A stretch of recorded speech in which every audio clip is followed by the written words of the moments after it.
Ahojte plebs, vítam vás u tohto nového Verte neverte. Áno, presne tak, máme tu znova žolohlavu za starých času. Ale prečo za starých času? To preto, že sa nám žolík veľmi zmenil. Teraz si asi hovoríte, prečo sa nám zmenil.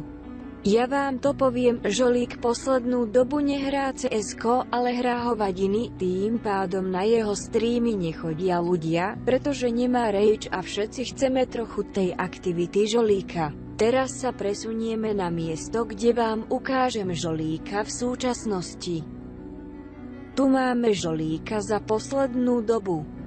Teraz si zaspomíname na žolíka za starých času.